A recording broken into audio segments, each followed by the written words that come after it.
வணக்கம் அன்பான தேயிலை குருதி யூடியூப் சேனலோட சப்ஸ்கிரைபர் நேயர்களே. இப்போ நம்ம பார்க்குறது மூணாரில் கேப் சாலை மிகவும் பிரபலமான ஒரு சாலை. கொச்சி தனுஷ்கோடி தேசிய நெடுஞ்சாலையில் இந்த கேப் சாலை அப்படிங்கிறது மிகப்பெரிய பிரபலம்.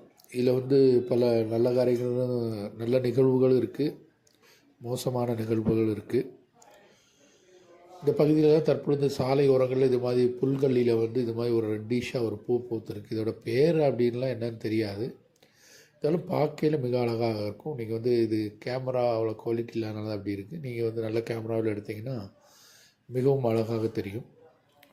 இந்த கேப் சாலையில் காலை அதிகாலை பொழுது வந்தீங்கன்னா அந்த மேகங்கள் நிறைந்து நிற்கக்கூடிய நம்ம ஒரு வானத்தில் பயணம் செய்து அப்படி மேகங்களுக்கு மேலாக பயணம் செய்வதை போல் ஒரு உணர்வு கிடைக்கிற அளவிற்கு மேகத்துக்கு மேலாக நம்ம நிற்போம். அதற்கு நமக்கு கீழாகத்தான் மேகங்களே இருக்கும். அந்த அளவுக்கு ஒரு அழகான வியூ பாயிண்ட்டு. மாலை நேரத்தில் அது மாதிரி பார்க்கலாம். இப்போ இது ஒரு மதிய பொழுது, அதனால தான் உங்களுக்கு வானமும் சாலையும் தெளிவாக கிடக்கு. இப்போ பனிக்காலங்கள் மூணாரில் ஆரம்பிச்சுட்டு சிறிய அளவில் குளிர்கள் இருக்குது. அதில் பனி இனி பல இடங்களில் விழலை. இனி பனி விழும்போது அது மிகவும் அழகாக இருக்கும். இது இந்த சாலையிலேருந்து எடுக்கக்கூடிய நீண்ட தூர காட்சிகள்.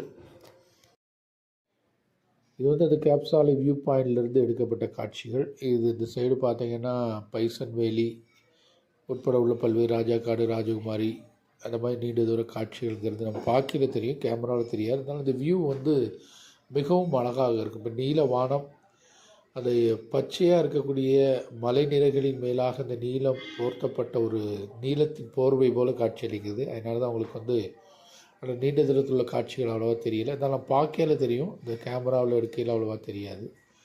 இது இங்கேருந்து குளிர்ந்து வீசக்கூடிய காற்று நமக்கு மிகவும் இதமாக இருக்கும். இந்த பகுதியில் நம்ம நிற்கும் பொழுது நம்மளுடைய மனதிற்கு ஒரு மாற்றத்தை ஏற்படுத்தும். எவ்வளோ பெரிய பாரங்கள் துயரங்கள் இருந்தாலும் இது போன்ற இயற்கை காட்சிகள் நிறைந்த பகுதியில் நம்ம இயற்கையை ரசிக்கும் போது நமக்கு இருக்கக்கூடிய அந்த பாரங்கள் துக்கங்கள் எல்லாம் மாறும். அதனால சுற்றுலா போன்ற இது போன்ற வாய்ப்புள்ள இடங்களுக்கு வரும்போது நம்முடைய மனநிலையிலும் பல மாற்றங்கள் ஏற்படும்.